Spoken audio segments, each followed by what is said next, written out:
Hey, yo, ladies and gentlemen, welcome, good morning to another episode of the All-Pro JAFFOs, bringing you the highly elevated sports elevated sports fan. Of course, I am your host, JP. Hey, yo. With me, as always, the greatest DJ on the entire planet, fresh off MLK Day, spinning the ones and twos there, the greatest DJ on the entire fucking planet, Mr. DJ Mad Sticks. Y'all know what we do. And then joining us in a little bit, you guys already know the 6'10 beast from the southeast, Mr. Country K. So little change of plans. We were supposed to have Jaffo family member, all-time great, and running back coach for the San Jose State University Spartans, Coach Alonzo Carter, Coach Zoe. We're supposed to have him on the show today, but via Mark Spears, Yahoo Sports, and everything else like that, he had to go in today because now former head coach Brent Brennan has accepted the job in Arizona at the University of Arizona, signing a 5-year deal there. So Coach Zoe, obviously, having to deal with coaching changes and everything else like that go on with head coaches leaving. He said that he'll get back on with us at a different time, either at the end of the week or next week to talk more. But right now, that's the situation going on there at SJSU. First of all, congratulations to Coach Brennan on getting the job, and appreciate everything that he has done for San Jose State, bringing the Mountain West title to the program while he was there. Now again, moving on to the University of Arizona, where we hope nothing but good things for Coach Brennan. He's been really cool and open and welcome to us every time we've shown up to see them. And to be completely honest, I kind of agree with not only Mark Spears and everybody else, but I think Coach Zoe um, should be the front runner for the head coaching job there at San Jose State. We've advocated for him for sure. He's a Bay Area legend. McClymonds High School. I think it's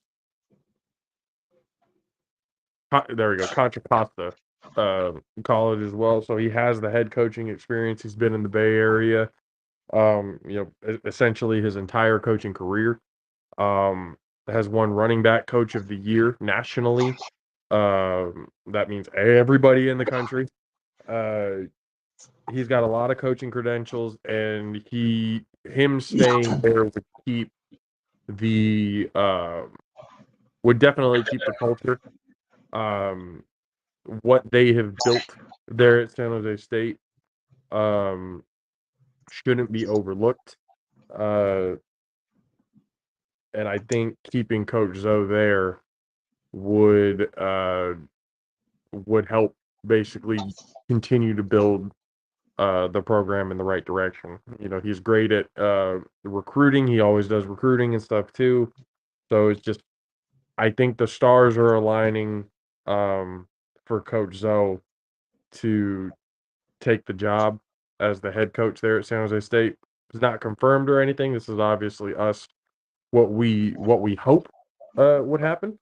But until then, regardless, Coach Brennan, congratulations. Thank you for everything at San Jose State, and hope and wish nothing but the best.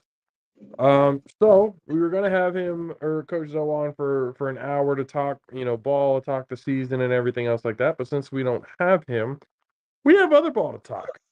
Later on in the show, in the second hour, Big Rob Fabian, A7FL future Hall of Famer, whenever that decides to become a thing, and 3-on-1 podcast member and actual villain of the A7FL West, Big Rob Fabian will be joining us in the second hour. But for right now, we can talk football because the wild card playoffs didn't disappoint.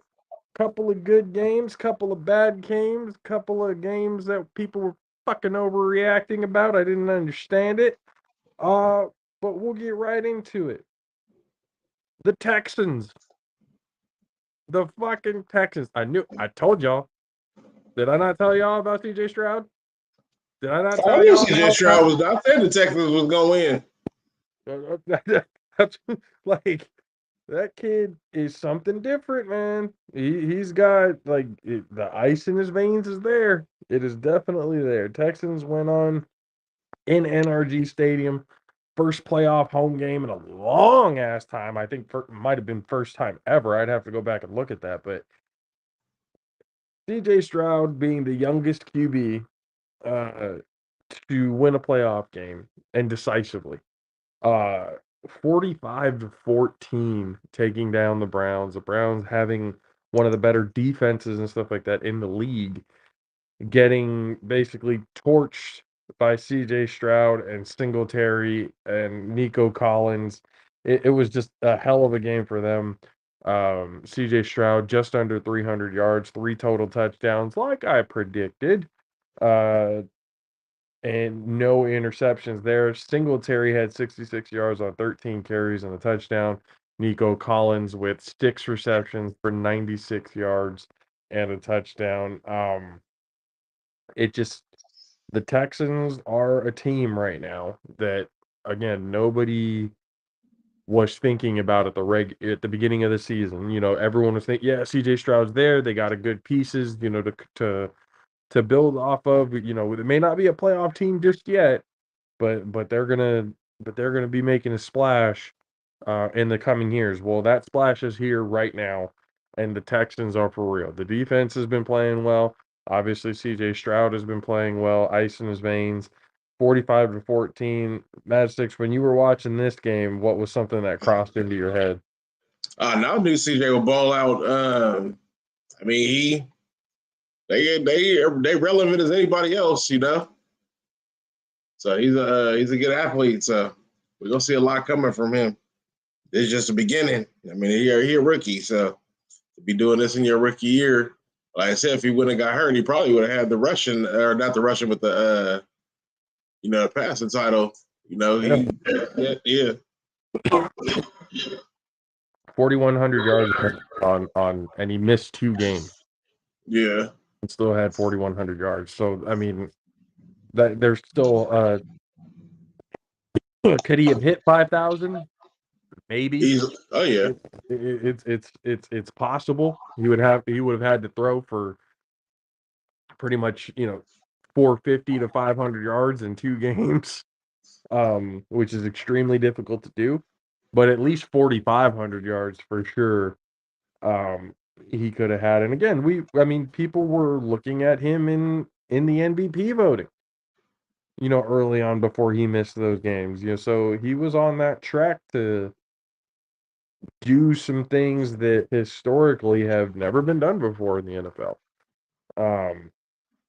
So it's going to be exciting to see him and how far the Texans end up going. I'm rooting for them out there in the AFC. That's for sure. That's my AFC team right now that I'm rooting for.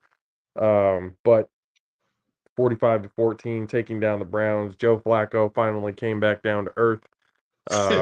Came the regular Joe Flacco.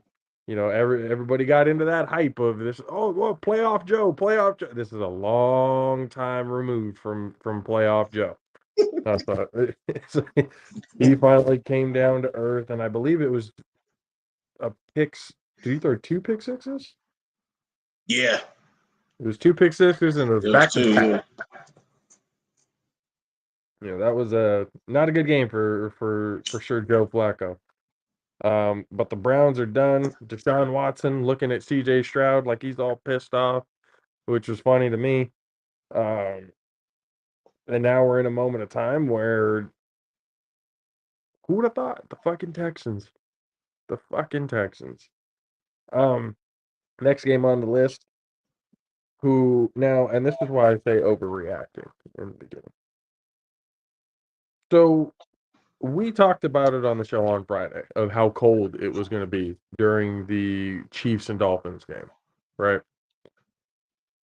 In that conversation, we were talking about it being the Ice Bowl 2.0 and this, all of it, because historically in the NFL, games like this have happened. Colder games have happened with far less technology than we have now. The Ice Bowl happened in 67. The Freezer Bowl, which was even colder than that and colder than this past Saturday's game between the Chargers and the Bengals, that one had a negative 59 with the wind chill. That was in 81. So then you got people like RG3 who come up and, oh, the game should be postponed. They should, this is not safe for the players nor the fans. Look. And then he went on to say, and you react and you let me know how you feel about this.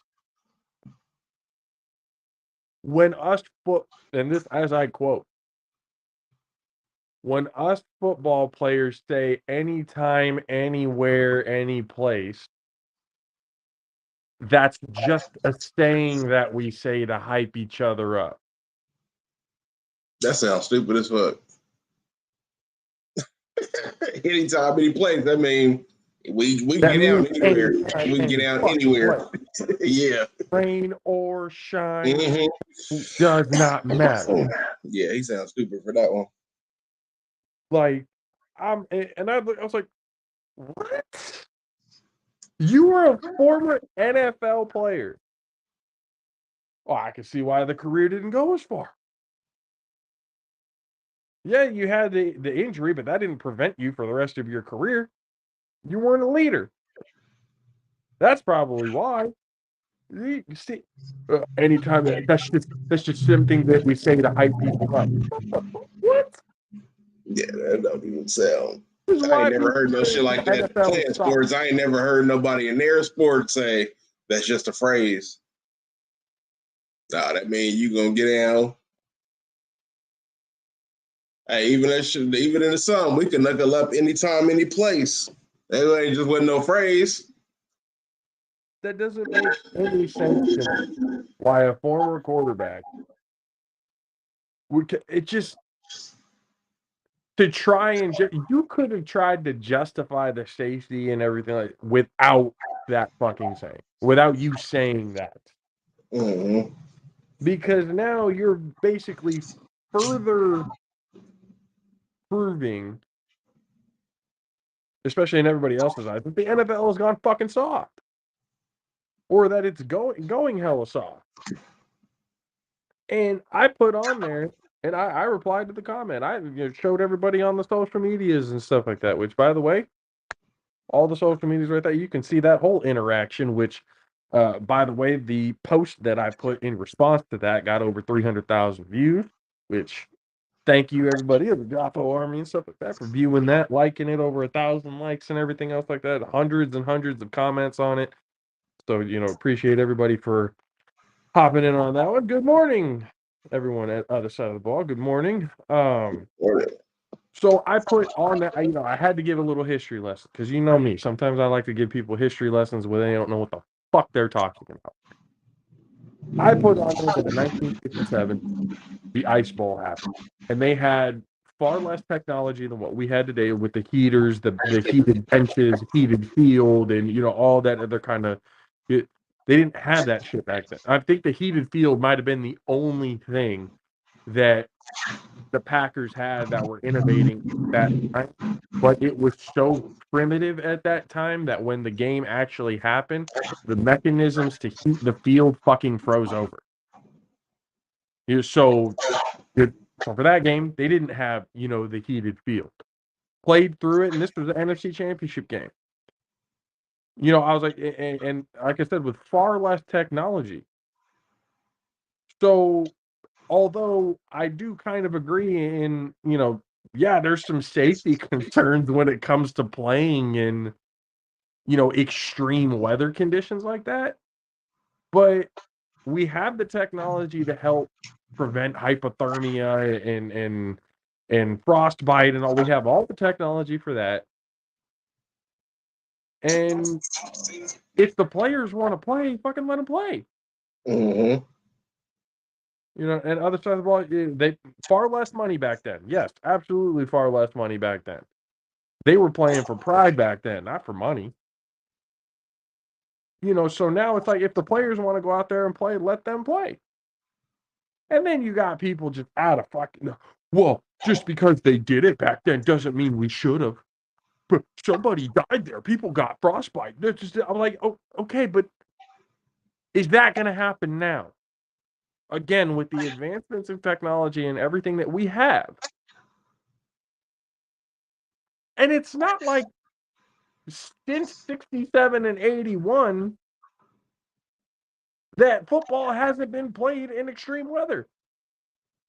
Monsoon, there are games literally from a couple of years ago, not like 10 years ago, but a couple of years ago. Fuck, I think even as soon as last year. They're playing through a blizzard. Mm-hmm. They can't see the field. They can't. I remember the Raiders Patriots game for the tuck rule. Nobody was talking about shit getting canceled then, and nobody could see the fucking field. Covered in ice, covered in snow. And then when you look at the game with the Chiefs and Dolphins, you got fucking players out there with no sleeves. Yeah, this is crazy. They built different out there. In the fucking way. Like the dude with no shirt on at the game. You tripping. It's cold as fuck. Right? Like, out there, no. It's like, what? What are y'all doing? So but I told you it was going to be one that was going to do it. One going to do it because he getting on TV. So, a lot of that shit they do because he going to get put on TV with no shirt on because only not too many, but they just built different out there. They used to that shit. They're used to the cold in Casey, especially, Bills Mafia. Oh my God, we'll get to the game. We'll get to everything that happened with the Bills because that was a game that actually got postponed till Monday. It was supposed to be a Saturday game, but they looked at the weather and everything else like that. This literally the entire stadium was covered. Mm-hmm. Was covered in snow. And then by Monday, because they offered, fans and everybody in Buffalo $20 an hour to come and shovel snow. And Monday's game, it looked good. Yeah, they did. They was out there having fun. Hell yeah. $20 an hour, and I'm sure they let you watch the game.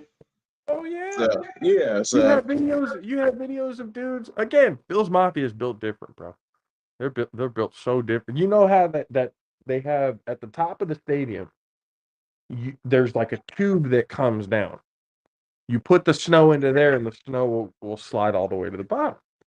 Well, snow got stuck. Leave it to Bill's Mafia, shirt off and everything, jumped on the tube and slid themselves down to push it down.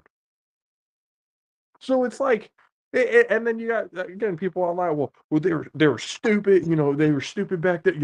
People thought smoking and stuff was good back then and everything too. But I had one stupid lady came up and said like, "Oh, we've evolved since then." First of all, you dumb bitch, that's devolving if we wouldn't be able to handle it now compared to the way we did back then. You fucking idiot. Okay, that's first and foremost. Secondly, all of you look, let's just be real. You don't have the balls or the stone or whatever to play in that weather. You wouldn't personally do it because you're too afraid of the risks. That does not mean that should go for everybody fucking else. Just because you're too chicken shit to get on the field and play during those extreme conditions doesn't mean nobody else gets to have fun. You selfish fuck.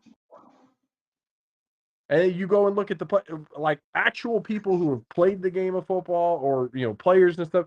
They have all said, we love playing in conditions like this.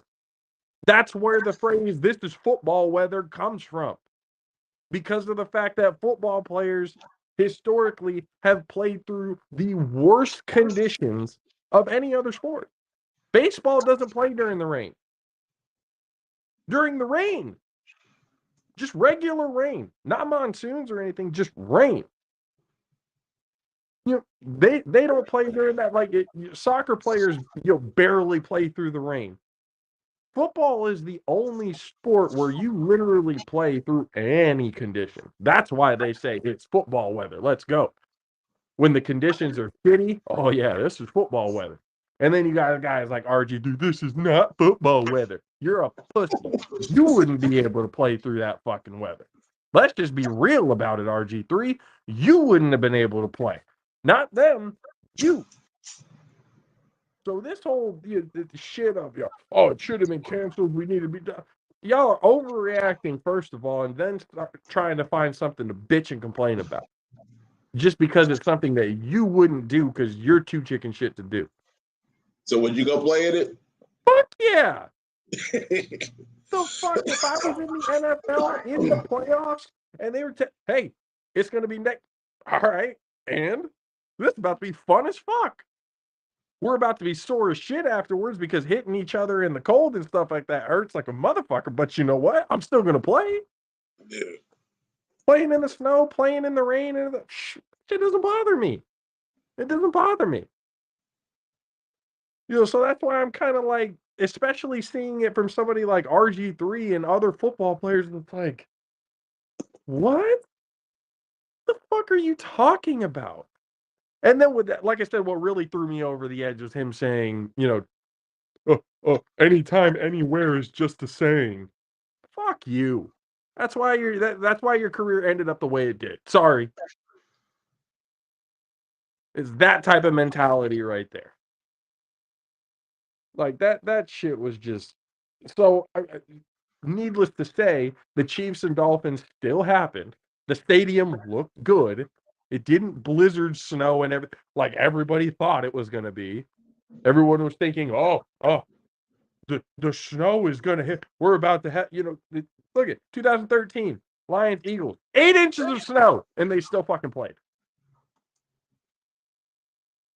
So that's what I'm saying. People are just like, come on, the overreaction, and with everyone coming out and getting all offended, like, oh, that's when men were men, and the players have gone soft and everything.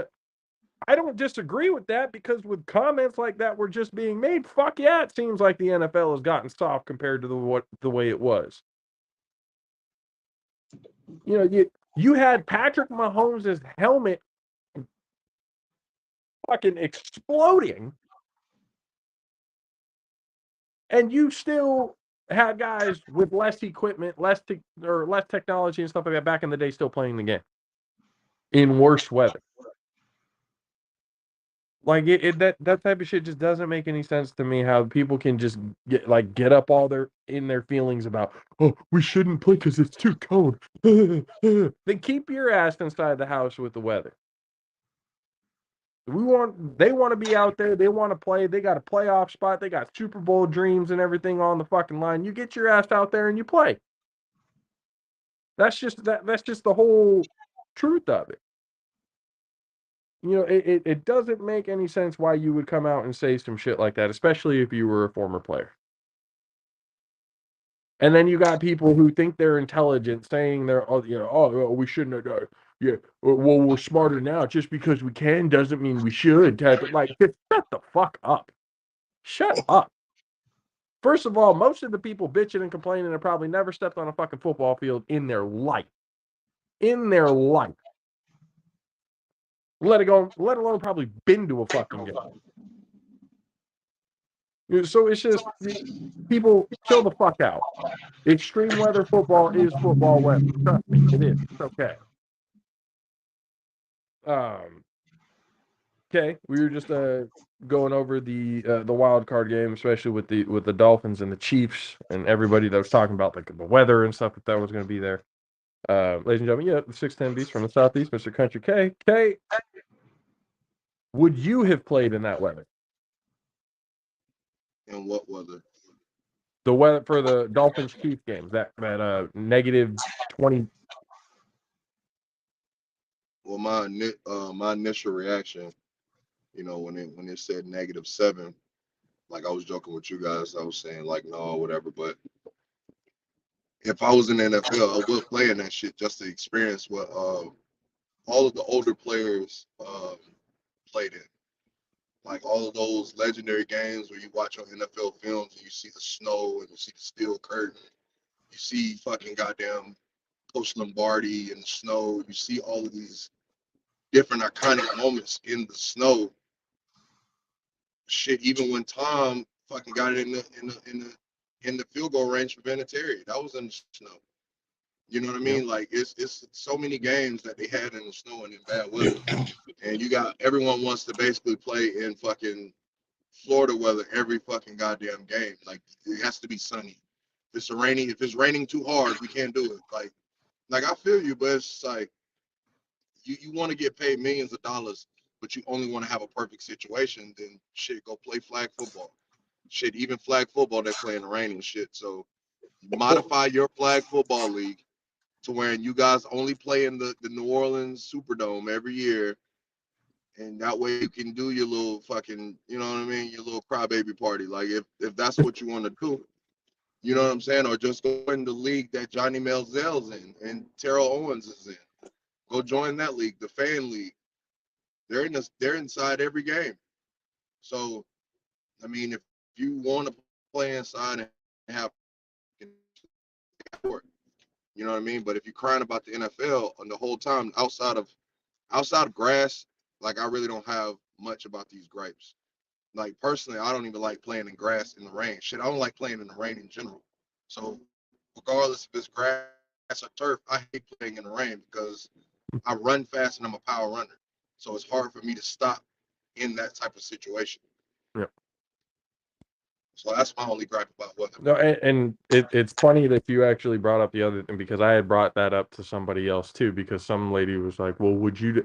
And then somebody else had to make a comment before I can respond. Oh, they're behind the keyboard. They would never, motherfucker. First of all, you don't fucking know me. Right?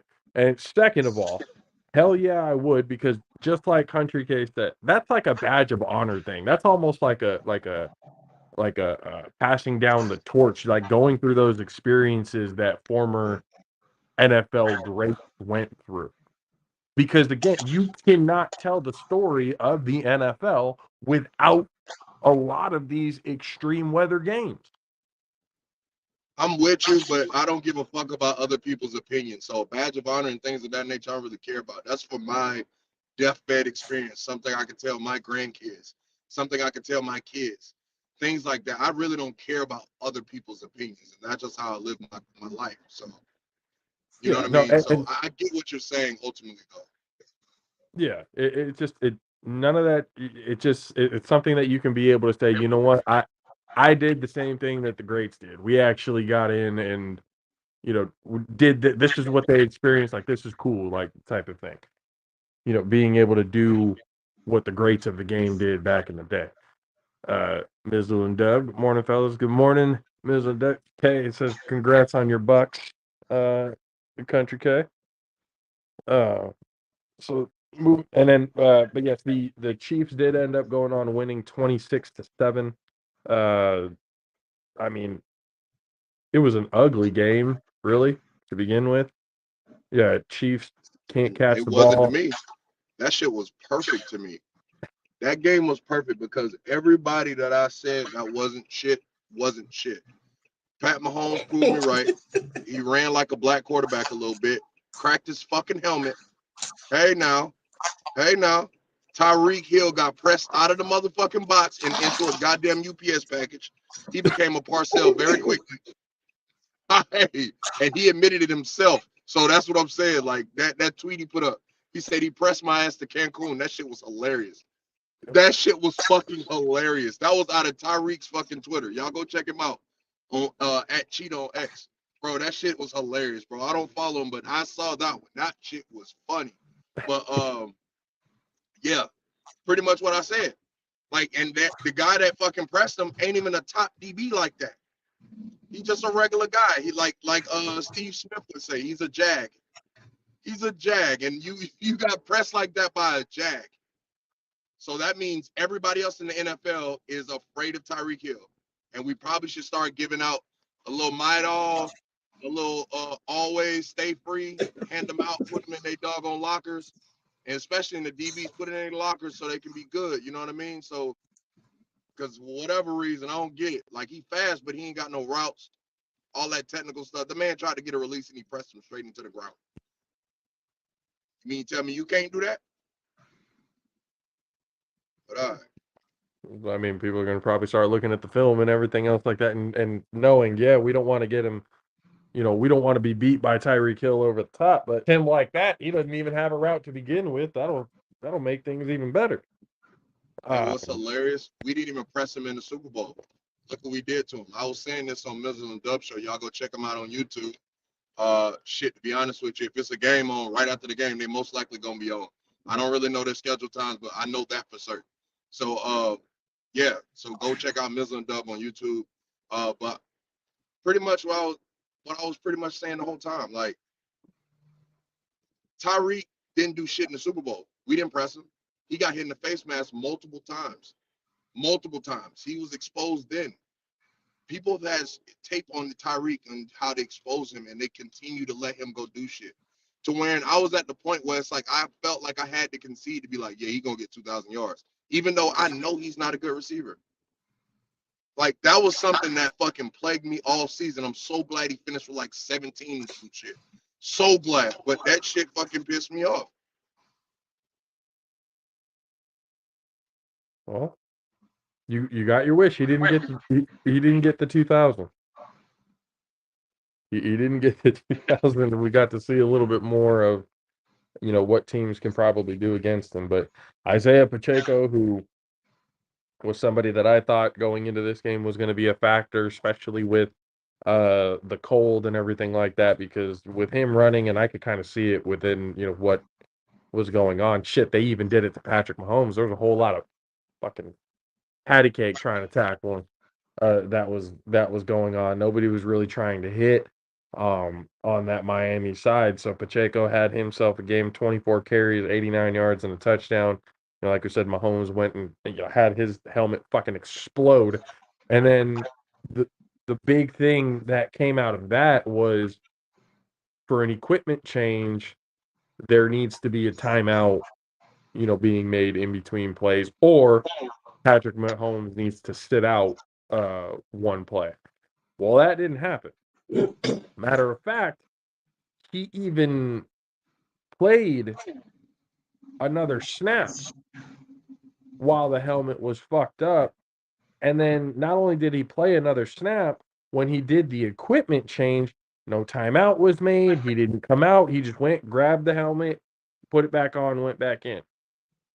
So, and that's not, that caused a lot of people to come up and go, what the fuck? Now they're just making up shit for Patrick Mahomes and everything now. Just make it just, the what do you call it? The script is showing itself right now. So there were a lot of questions. Go ahead. Yeah, I won't say about the script, but it's definitely a bias. It's definitely a bias for Pat. Oh yeah, definitely. But I mean that honestly, that situation doesn't fucking help Pat. Like, that's not I'm helping Pat Mahomes. Like, Pat could have lost his fucking life. He ran a play, he gets sacked. Like, just say they was playing the fucking the Dolphins. They got a real good pass rush, dude. One of them guys, like, just say hypothetically, 'cause I don't even know if he's on the team anymore. Wake, because I remember he was on their team for a while. Wake, the defensive lineman. If he would have fucking came off and smacked Pat in that cracked helmet situation, Pat could have died or seriously been in a fucking vegetative state. So I don't know if that's a situation where they're protecting Pat, but it's for sure a bias in everything that he does. Like, for sure. Like, Yeah. speaking of the Chiefs, did y'all see? Did you, the mayonnaise mariachi section trying to swag sir? Oh yeah. Y'all seen that shit? And now, fucking Boosie done challenged her to a swag surf contest. Oh, Boosie's a marketer, bro. He's a marketer. The Yo, man is mariachi swag surfer. hey, yo, that shit's hilarious. That shit's hilarious that they was doing that shit, but and then Boosie really finna make something out of this. That shit's fucking hilarious. I mean, that's more if Taylor responds. If Taylor responds, then it's good and golden, but I don't know. Have y'all talked about the playoff game of the week yet? Which one? The McCarthy Bowl. Oh, that was the next one on the list that I was gonna Okay. go ahead. But yeah, Chiefs win and move on. It'll now be Patrick Mahomes' first playoff game on the road this next week. So that's going to be very interesting to see. He hasn't throughout his whole entire career played one playoff game on the road. So that in itself is pretty fucking impressive. But we'll keep a lookout for that. Packers Cowboys. Mad Six, I am sorry. I am sorry. And I'm not even saying it like to talk shit. Like that was one of those like games that man. That shit was embarrassing. He should have been fired by halftime. That shit was embarrassing as fuck. That shit made no sense whatsoever. Them fools didn't look like they came out to play. They just nonchalant in true fashion, like they've been doing. That's why I be like, fuck the Cowboys. That's why I got my Jets team, man. I be like, man, no expectations. I'm going to this next season with no expectations from nobody. Fuck them all. Yeah. That's hilarious. Yeah, even to say shit like he had a picture of Michael Parsons, he circled him, and he says he needs to go back to podcasting. That's apparently what he does best. I said, damn. First of all, Skip, no. Let's stop. Let's stop that. Michael Parsons is actually a much better player than, he's giving him credit for sure. But Michael Parsons did not fucking show up throughout that game. Nobody showed up throughout that game. Dak and CeeDee Lamb wasn't showing up. They was off the whole game. The whole chemistry was just off. It was just horrible. At home, in front of the home crowd. Well, fucking all time, like they Green Bay has never lost to Dallas in Dallas. All time, yeah, I think like not like yeah, they never lost. Hey, why not? Why lose this time? 48-32. The 32 was a lot of garbage time shit. It was 48 to very, what was it? Nah, it was 41-16 at one point. That's the real score of the game. Yeah. 41-16. Man. Like that and now the Packers are the first 7 seed in history to get a playoff win and move on to the next round. Cowboys fans everywhere seeing the before and afters of the film. I saw a video. There's just one Cowboys fan. He was suited and booted. He had everything but the fucking helmet on. He had the Dak Prescott jersey. He had the football pants, the long socks, and he was wearing cleats, the rubber cleats inside the house. And it pointed out, how you feeling before the game? Oh, we about to get. He started doing the Dak Prescott cadence. Yeah, here we go. Like that whole shit. He was going into that whole cadence, and then the film at the end, just upset, pissed. Cowboys fans everywhere, just thoroughly upset. Yeah, it just makes no fucking sense. Like they just like look unprepared. And that was the crazy thing going into it, especially with Mike McCarthy, which I truly believe he's about to be fired. After this, like you said, he should have been fired at halftime. They taking too long for me. Jerry taking too long. When when people were starting to come around and say that, I had put up a post because people were saying, "Oh, we need to get Bill Belichick in here by halftime."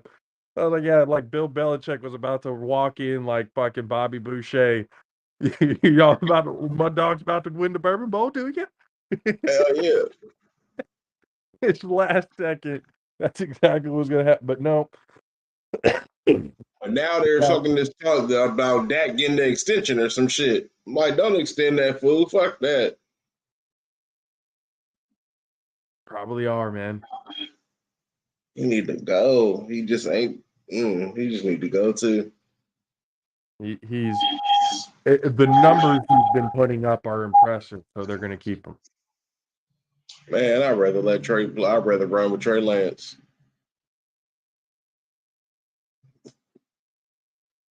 Yikes! The same kind of player. They're not very different, at all. But McCarthy, he's Jerry got. Oh wait. Now Dan Quinn leaving. I think Dan Quinn going to Seattle. He's taking the head coach position in Seattle. I don't know if that's going to be a good thing because, again, I think Dan Quinn as a head coach, shaky, a little shaky. Probably should stay a defensive coordinator somewhere. Don't know where, but whether it's still back with the Cowboys or somewhere else. If he goes to Seattle, cool. We'll just keep on whooping Seattle's ass the entire time. That's fine with me. Harbaugh talking to the Chargers. We'll see what happens in that situation. That'll be actually very interesting to see how that turns out. But yeah, 48-32. It wasn't as close as the score says it was. Cowboys once again booted out quickly in the playoffs. Packers moving on to the next round to take on the 49ers in San Francisco. 7 taking on the 1. Mm-hmm. And then a game. So what? Don't skip past that. We're gonna talk. Green Bay coming for y'all ass. I don't think so, but I know it's going to be a lot tougher than what happened. Green Bay coming for y'all ass. Hey, Green Bay look good. Like watching that shit, Green Bay look pretty good. They did. The young team, they look good. But did they look good, or did Dallas look that bad? I mean, nobody knew they was gonna beat the shit out of Dallas like that. I didn't see that ass whooping coming. I knew it would have been close, but I didn't see them. That's fair. Yeah, they beat the shit out of Dallas. Like Dallas looked like they should have never even been in the playoffs playing like that. I mean, we all agree with that. We all also knew that they was gonna fucking collapse at some point.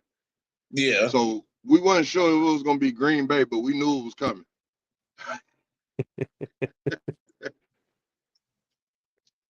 Whatever point, but hey, I get it, and Kay got everything that he hoped for, for the playoffs so far. Rams took on the Lions, which I think was the better game throughout the weekend, especially score-wise and everything. It was the closer game. 24-23, the Detroit Lions get their first playoff win since the 90s. Jared Goff getting cheered. Matthew Stafford getting absolutely booed out of the stadium by the Detroit fans. It was a pretty crazy game, to be honest. The Lions kind of got out, and then the Rams, just started to come back. Puka Nacua was doing well. Then Higbee got hurt off of a lot of what people were saying was a dirty hit, which, judging by the replay, it's hard to disagree with it. But most DBs, when they're coming up against tight ends, are gonna go for the legs. and are going to go low. And on top of the fact that Higbee was kind of was already getting to be in the air at that point, or just coming down from being in the air, was not a situation that was going to end well. But then on top of that, him kind of celebrating the fact afterward made me think, oh yeah, there's probably some intention behind that.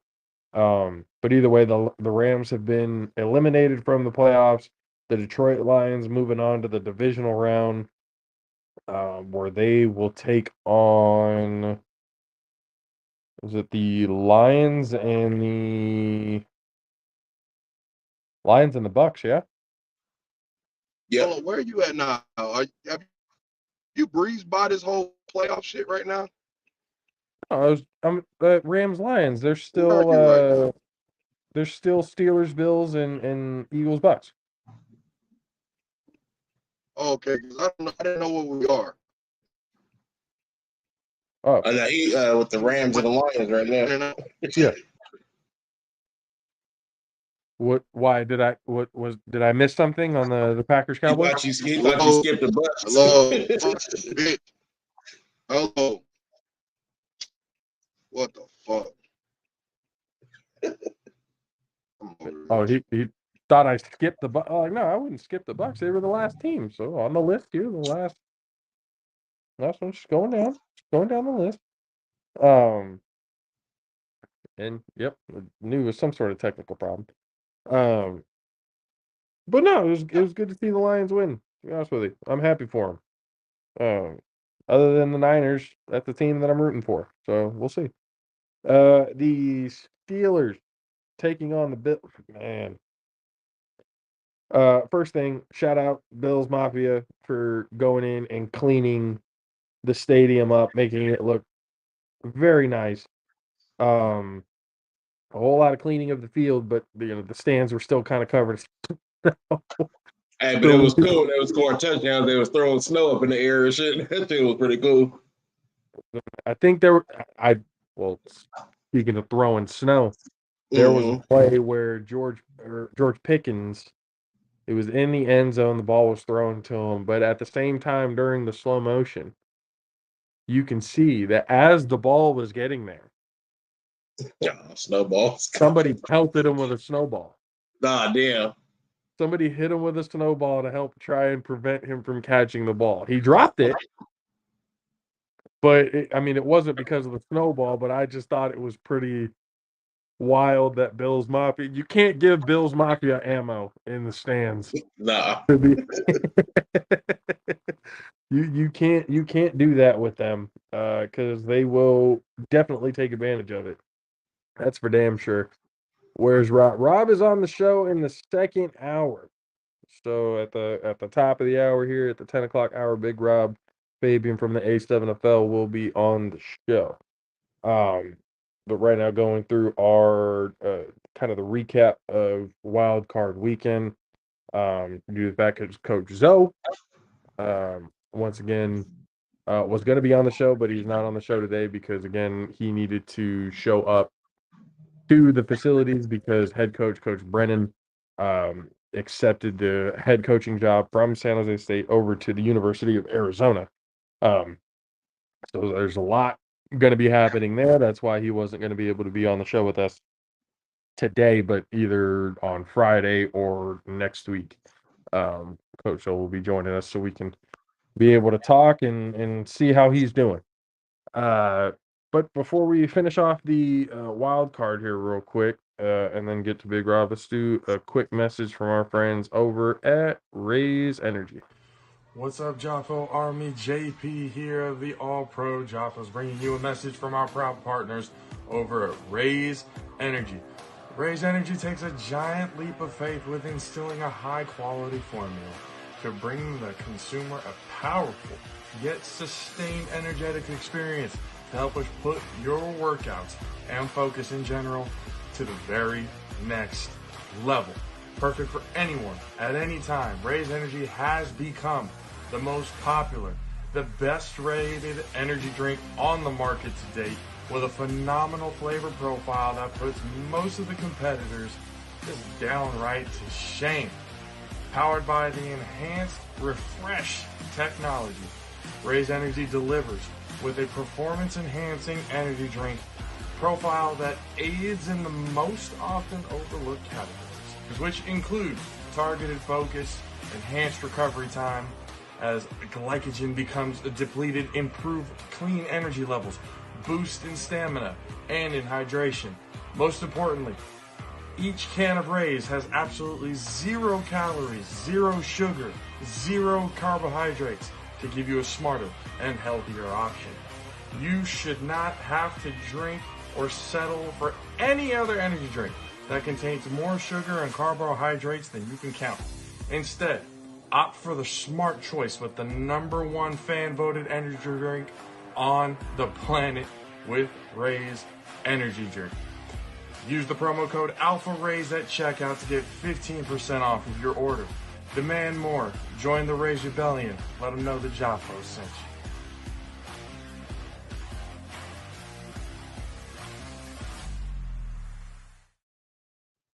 you. And ladies and gentlemen, go to repsports.com. That's REPP sports.com and use the promo code ALPHARAISE. 15% off of your order.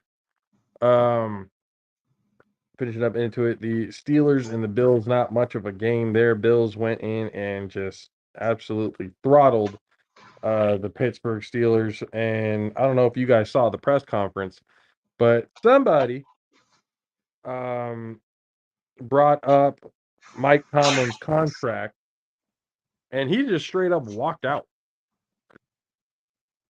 Yeah, I saw that. She said, "You have a year left on your contract," and he said, "I'm out." She didn't even finish the sentence.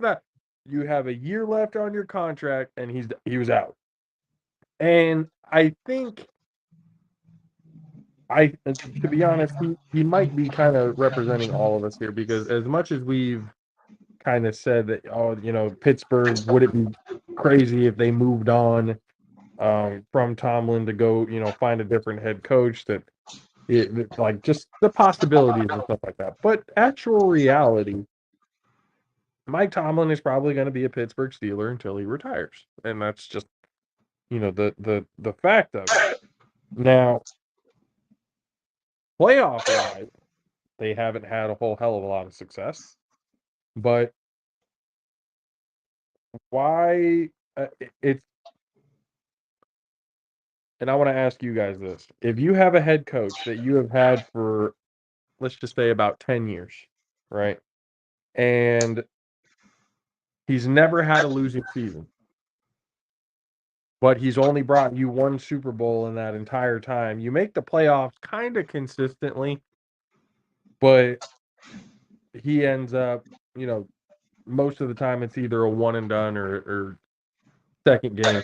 Would you consider moving on to a different head coach if he's giving you winning seasons every year? I can answer this very quickly. Fire Kyle Shanahan then, if y'all feel that way. Because I'm confused why we even talking about Mike Tomlin being fired or even getting rid of. And he got a damn ring. He fucking consistently shows and has good teams, but he's not revered like the Niners are. The Niners ain't did shit in 30 years. But they see here, they so amazing. Like, fuck. Mike Tomlin went to the playoffs with Mason Rudolph and Mitch Trubisky and Kenny Pickett. We should be giving him praise, but we see it talking about, he might lose his job. Why? Why? Kyle Shanahan had an all-star team the last 3 years and they did shit with it. So what are we doing? Like, why are we sitting here continues to bash people that don't need to be bashed or even talk about this shit when the people that we should be bashing, they keep praising?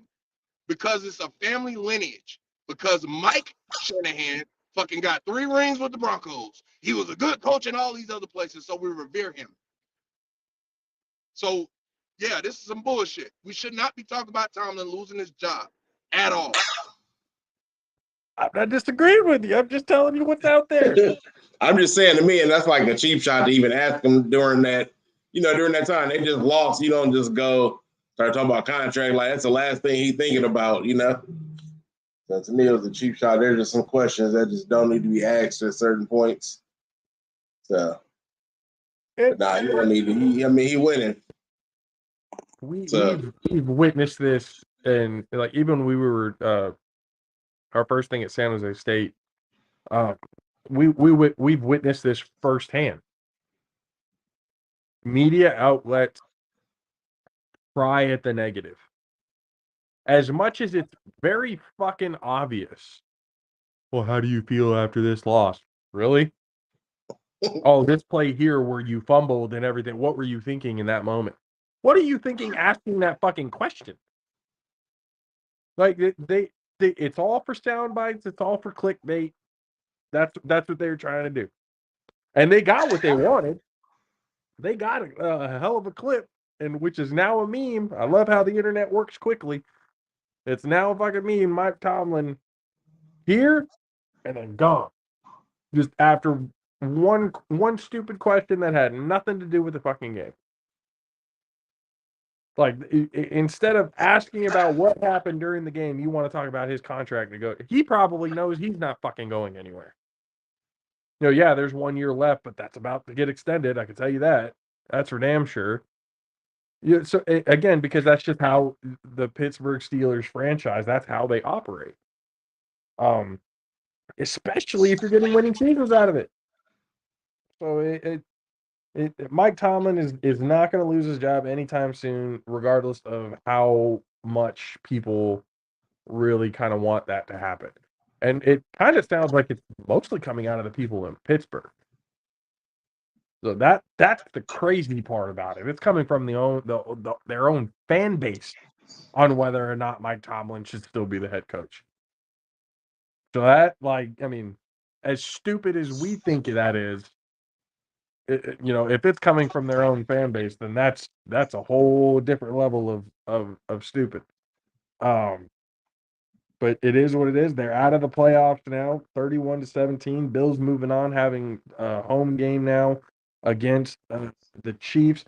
Mason Rudolph actually led in passing with 229 with 2 touchdowns and an interception. James Cook had 18 carries for 79 yards, and then Freiermuth had led receiving for everybody, Bills and Steelers, with 5 receptions and 76 yards. And then the final game before we move on into our next segment, the Eagles took on the Buccaneers and got throttled. We all kind of knew, especially with the injuries and stuff that had taken place on the Eagles, and a lot of the emotional animosity that's been going on, and it continued moreover last night. Before you had AJ Brown deleting all of his Eagles shit, because he was unhappy with the team. Now you got, Dallas Goedert, who's, on the sideline giving Jalen Hurts shit. And Jalen Hurts just sitting there like a little pussy, not saying shit. You should be riling your team up. So he just sitting there. That's where it's kind of all coming from. He does, and this is coming from them. This is not me. This is coming from them. He's having those times where he's showing that lack of leadership, not taking that accountability to get up and, like you said, like get up and get the team going. Like there was really none of that going on. Everyone's heads were down. Nobody was in it. Baker Mayfield was hell bent on, proving everybody wrong, and including myself. Hey, I told you, I said about 400 yards, 4 touchdowns. Yeah. And he threw for damn near 404 touchdowns. He threw for 3-something with 3. 37 and 3 touchdowns. Yep. Yep. I told you. Rashid White came out with 18 carries for 72 yards. Devontae Smith for the Eagles was having a game, 8 receptions for 148 yards. But once they started really keying in on him, there was really nowhere else that the Eagles could go. We all kind of saw this coming, but Kay, real quick, your thoughts on the game? Yeah, first problem. Ain't gonna be the real answer. So firstly, name is Rashad. Every single time you call him Rashid, his name is Rashad White, bro. That's first. My bad. Secondly, all of America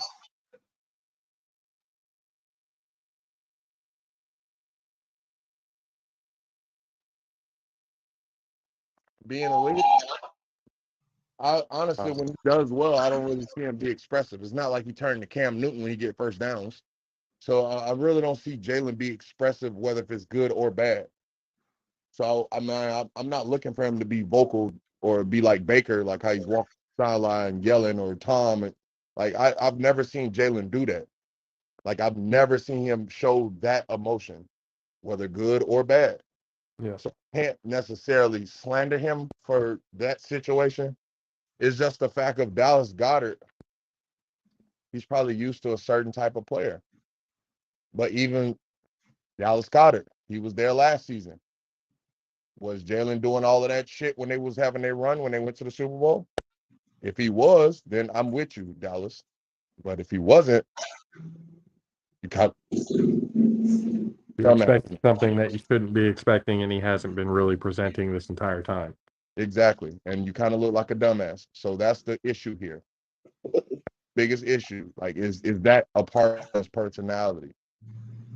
If not, all right, whatever. You know what I'm saying? But at the same exact time, we blaming somebody for something that he can't control. He got a broken middle finger, and he was throwing the ball like a motherfucker last night. Dallas was just mad because they was getting their ass whooped. That's all it is. It wasn't like he giving them shit for good reason. Like, they all getting their ass whooped, all y'all as a unit. Get on himself like that when he fucking did that PI and then hyperextended. He, you know what I'm saying? Yeah. Themselves accountable, but you're trying to jump on a man that's literally trying his best. Like Jalen, I can't discredit him. Jalen played really good ball yesterday for the situation that they was in. How everybody's hurt, everybody's going through it. You know what I'm saying? The team's going through it. He played decent ball. I mean, obviously he could have played better. But they played decent ball. You know what I'm saying? Yeah. Yep. That was a good game. I had a feeling Baker was gonna go off. That's why I said on the show earlier. I was like, he gonna go off on the Eagles. I'm like, the Eagles ain't doing shit. For real. Just like the Niners, they ain't finna do shit. They finna sit their ass down too. Go ahead. I got a spot ready for y'all. Y'all better not fucking lose, man. I'm so sick of y'all fans. Y'all better not fucking lose. I'm telling you. I don't want to hear shit. The thing I'm hearing, the thing people are saying is like, "Oh, we got further than you." So that's what somebody like. We got further than that. We can't say we got further that you like. We no shit. We had a fucking bye week. Yeah. I'm like, y'all dumb as fuck. We got further than you. I'm like, okay, you take your participation trophy. Yeah, that. I mean, as far as that, I don't see them much. How the Packers played last night, other night. Yeah, I don't see the Niners do that shit because they only got one guy too. Niners only got one guy too, so receiver. I real deal when I was. We gotta move on, but that was the Brandon Ayuk didn't get attention. Oh well, and that's okay. That's okay. I'm saying, motherfucker, for what? For what? What are we acknowledging him for? Had a better year than him. We can acknowledge him. Getting into our next topic, ladies and gentlemen, before we do that, quick message from our friends over at Bud Love. What if I told you that Bud gets better? Introducing Bud Love, the long-awaited herbal blend that's designed to be mixed with your favorite bud and enjoyed together, like the mixer in a cocktail. Bud Love is made from marshmallow leaf, an ancient medicinal herb, the mother cannabinoid, CBG, and rich natural flavors, including terpenes. Offering a wide variety of premium Herbal Plus mixers to complement your favorite strains. Why? Because every bud needs some love. Our carefully formulated blends improve your experience, complementing your favorite flower and bringing out its best qualities. Many bud lovers even report that it helps reduce unwanted side effects like worry, and instead creates a happy, zen feeling. Bud Love contains no cannabis or nicotine. It won't give you a buzz on its own, but when consumed together, it reduces the amount of bud needed to get the feeling you love, allowing your precious flower to last even longer. Bud Love is best enjoyed with your first bud of the day, carefully paired with your favorite strain. Choose from a variety of delicious flavors, ranging from classic to more fruity to natural, as well as tobacco flavored for those who enjoy a spliff. Mix Bud Love and flower in whatever amounts work best for you for a perfect buzz. Whether you're chilling with friends, attending a social event, or going for a hike, experiment and find your own love ratio. Bud Love's unique blends allow you to craft a happier, smoother, and more personalized experience. If you love Bud, then Bud Love is for you. Try it today and help us tell the world that Bud does in fact get better with Bud Love.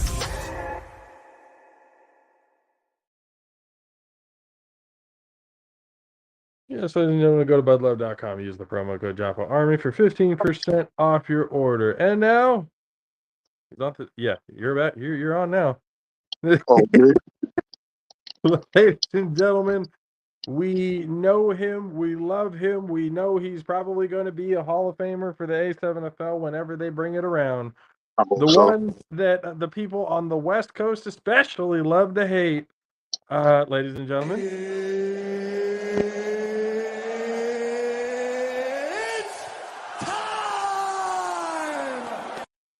Ladies and gentlemen, Big Rob Fabian. What's going on, guys? What's going on? Fellas, how you been? Doing good. How are you winning? I ain't seen y'all since Arizona, man. It's good to be back. I know. It's been a little while, long time no talk. That's why we needed to have you on, man. Especially with I seen the message. I think it happened. Huh? With the 10th season coming up and stuff like that, we definitely needed to have you on before. Yeah, no, indeed. Before the season starts, and probably be on a few more times during the season because of my terrible takes, quote unquote. Some of them are good. Some of them are a little, My takes are great. I have the greatest takes ever. And I'm pretty sure that's why I'm here, right? Am I in trouble? Can we get that clear? Am I in trouble? No, I wouldn't say in trouble. I mean, for some people that you'd maybe in the deep end with, but now you guys just had first of all, thank God 3-on-1 is back. Okay, yeah. Shouts out to that, right? That's great. Glad you guys are back in on that. Same. It definitely didn't disappoint either. Right. But so far with Fall Brawl and everything that you know coming up in March, how are you feeling about the upcoming season, and what have you seen that could influence you to choose a certain way? A lot of the rumor mill is going crazy. I don't really report on rumors too much, but I'm hearing a lot of movement, especially where I'm closest to, which is the Northeast. I hear a lot of stuff is going on over there. I have to tap in with Florida sometime this week to kind of get a gist of what's going on over there. Vegas and LA. I'm more interested, and I know Vegas is going to listen to this and be like, "Oh my God, Rob hates us again." No. I kind of know what's up with Vegas already because then the Insomniacs got it. So I'm not worried about Vegas. I'm more interested if LA made any moves to threaten the Kings of the West Coast. And that's really what I'm concerned with. I just want to know if anyone can threaten the Kings. That's it. If they can't threaten the Insomniacs, I'm not interested. I'm not really trying to even, you know what I'm saying? It's a waste of time for me personally. I don't have anything to gain from even learning about. Like, you see, I haven't mentioned Ohio at all because I don't care. Like, I just don't think they're gonna do anything, so I don't really waste my breath. That's really it. Other than that, like, outside of the rumors, I'm very interested in what LA is doing. I want to see how Florida's gonna shape out with the rumors I'm hearing over there, which I can't really. Nothing's official, so I can't say anything. But it's a lot of stuff going on over there. A lot of movement has been something, especially free agent wise and everything, that I have found extremely interesting in the A7. But I wanted to ask you this. I've asked Matt about it. I've gotten, obviously we've talked to Corey, because he'll talk to anybody who can listen. Yeah, he will. That's my guy. And then talk your ear off in the process. And Corey, I love you to death, man. I really do. Love him. When it comes to free agency and recruiting and everything, especially how I've seen it kind of here on the West, with players leaving their spring team to join another team just to come back to the original spring team.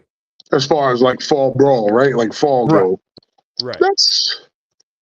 I mean, I guess in the way you guys might look at it, it is new to you guys, but that's something that was like really familiar with New Jersey fall brawl, because it's actually an opportunity to play with some other guys, where that's why we always said fall doesn't count.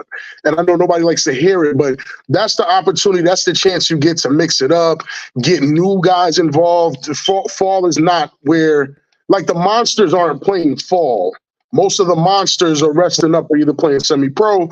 So that's when you get the new guys, and that's when you get this team switching, and guys that were on the Insomniacs would go play for Sick. Sick would go play for OTT.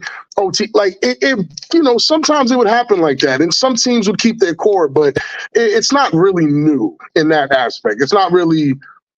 It's worrying, because when you get a guy like, let's say, RTC, perfect example, who was on the Force, who then the Force decided not to play, and we kind of seen how that ended up. He's a champion, and there's still them Forces. You know what I'm saying? So things like that can happen too. So you do have to be careful for that. But it's all about how you manage the team. I was wondering, especially when the team that you played for in the spring is playing in the fall brawl. My whole mindset, it goes to, why wouldn't you want to, basically continue to build on the chemistry, on the growth and stuff like that with your team, instead of going and playing against the team that you're going to play with. That's what has always been a little, it's new. I've never seen, that type of either recruitment strategy or anything. I've never seen something like that really happen anywhere else. No, right. That's why it's different to me, and I wonder sometimes how much of that is a detriment, and how much of it, it really doesn't matter. Am I thinking too much into it? You might be, because it's the first time you've seen it, versus, me, who, like, it's weird. Like, let's say, like, Trey went and he's on a different team now, right? Trey's no longer on the Insomniacs at the moment, right? Right. In the spring, I'm expecting Trey to be there.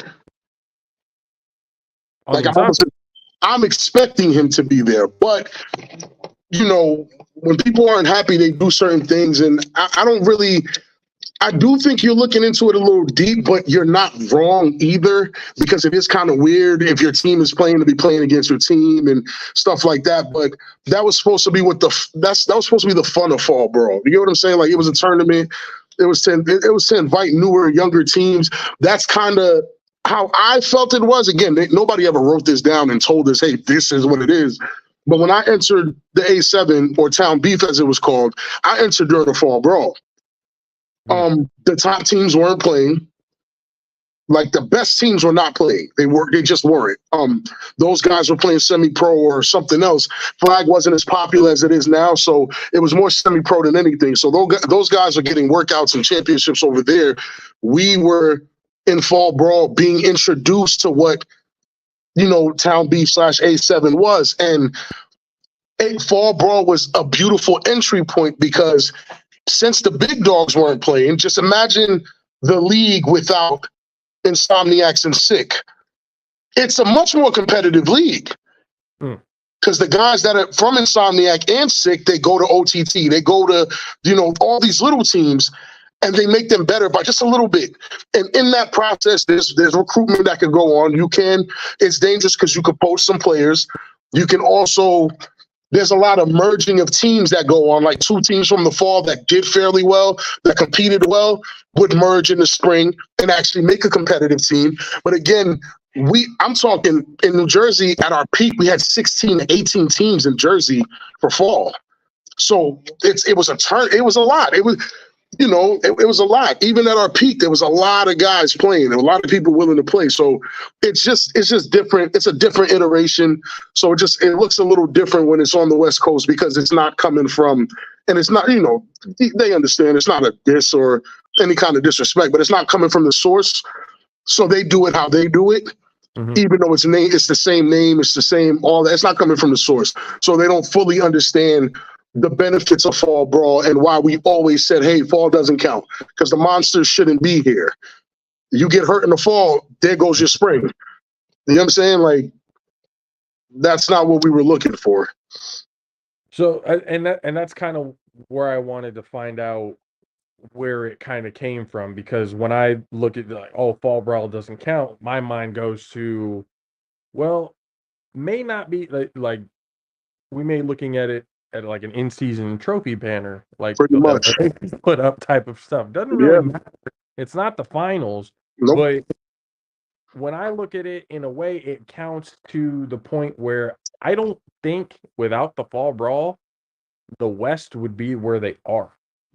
Without that happening, without the because basically what the fall brawl did was help bring that understanding, bringing new players into the league, so that by the time the spring came around, there was already an understanding of how the game was to be played. Right. So I think in that sense, it very much mattered to especially Vegas. But now with fall brawl in Vegas happening, are there any words of the East bringing it back up, doing it again? There's a lot of frustration from players in the East that we don't have a fall. A lot of guys have, expressed to me that they feel like that we should have a fall. I have to agree because, again, when you take a powerhouse like BIC, I don't think I'm hearing weird sounds. It's snowing out here, right? I just heard something weird. I feel like a critter might be in my, in the roof trying to hide. But I don't think if fall brawl was a thing out in New Jersey again, BIC would not have all the players that they have. Because instead of BIC seeing all this young talent and grabbing them before anyone else gets a chance to, what ends up happening is, there's definitely an animal on my roof. Oh my goodness, I don't get it. I'm literally hearing footsteps, and it's like I'm losing it. But BIC doesn't get a chance to grab all these young, electrified players because they kind of play against BIC in the fall, and they're like, "Oh nah, I'm not going to join the best. I'm gonna beat the best." You get what I'm saying? You grow that mentality in the fall, and you grow that camaraderie in the fall. You know what I'm saying? Like, a lot of things happen in the fall, but one of the main reasons why we always in New Jersey said fall brawl doesn't count is because even if you're the best team in the fall, it might not always translate to being the best team in the spring. We've had a team in New Jersey, a former team, they won the fall, almost 4 or 5 times. They've never won a national chip, and they only been there once. You know what I'm saying? So it's like, you guys made it one time. They were always top tier, but they never had it when it counted. And then also, like with that, the teams that are there, we saw what happened to the pit bosses last year. They were, everyone were, for all intents and purposes, were looking at them like what the Insomniacs were going to be. You can't have given me a more perfect example. Really think about that, right? The pit bosses went from them boys, and Insomniacs were the worst team in the league, to the very next year we're crowning Insomniacs as champions. So did the fall really matter? No, it didn't. It didn't tell us anything. Because what the players decide in the spring is what matters. And the players hopped up, Derek and the players decided, hey, let's do it for Donnie. which was super noble. And honestly, those 2 interceptions, I think that was a little Bunak magic in the air, bro. You know what I'm saying? It is what it is. That's why I'm happy that, it ended that way, because the Bunak family deserved that. Vegas earned that. They deserved it too. So I'm happy it ended up that way. But did the pit bosses winning the championship matter? You know what I'm saying? Like, it didn't matter. The fall champions, it didn't matter. It just truly didn't matter. It mattered in the sense that a lot of those players went to the Insomniacs and already had that camaraderie with each other. So I guess in that sense, I mean, but in me, you said you want to fill up? No. So what do you want to do? Give me 1 second, guys. I'm sorry. Got no worries. While we're doing that real quick message from our friends over at Popple. This is Popple, the next generation business card. With just a tap, your Popple instantly shares your digital business card to both iPhone and Android devices. The best part? The other person doesn't need an app or a Popple to receive your info. To pop your info, tap your Popple to the top of an iPhone, the center of an Android, or just scan your in-app QR code. And just like that, all your info is saved to their phone. More connections, more leads, more sales. That's Popple. Download our free app and get your Popple today. To us, pizza the way it ought to be isn't just our slogan. It's our promise and our passion to give you the best dining experience and the best tasting pizza you expect. For over 40 years, we've been making pizza the way it ought to be. Handmade with the freshest and finest ingredients. Our dough is made fresh daily, and we use 100% whole California milk mozzarella cheese and toppings edge to edge. There's pizza, and then there's Mountain Mike's Pizza. Pizza the way it ought to be. Ladies and gentlemen, Popple and Mountain Mike's Pizza. For Popple, go to popple.com. Use the promo code PBP Family for 20% off your order. And then Mountain Mike's, you guys already know, pizza the way it ought to be. The best place in the world, in our opinion, or at least my opinion. That's for sure. Talking with Big Rob Fabian from the A7FL, getting the looks on the differences and the mindset when it comes to fall brawls, and then basically kind of hearing that the East wants to do it too. But I also wanted to ask, when he's able to kind of get back with us. Before you get to that question, before you get to the question, so the fans that have to, just real quick, Mountain Mike, to get back on one of our sponsors, Mountain Mike's Pizza looks exactly how it looks in the video. You know what I mean? Like, that's one thing I can say, like, their pizza looks exactly how they present it. Other companies, they do camera tricks to make it look better than what it is, but Mountain Mike's Pizza looks exactly how it looks in video. So that's one thing I can say about that sponsor and stuff, while we just got Rob back. So go ahead and ask your question. So what's stopping the East from doing a fall brawl, or from going back to doing it? Just for that, yeah. Are there powers that be that we don't need to really, or we can't really, that are preventing it from happening? Yeah, I'm not, I think I'm a little too unhinged to answer that one without causing up like a big stir. So let's just say it's just not happening. And so when we first had you on, I had mentioned to you, especially because this was the West. It was around when the West was first starting to come out, and I had told you that with the East, with everything that's going on, don't get caught by the wayside. You get left behind, especially in a sport, in a league that is growing as fast as it's growing, but it's growing because the Northeast has done what they've done. So now they're at a point where a Vegas team is won.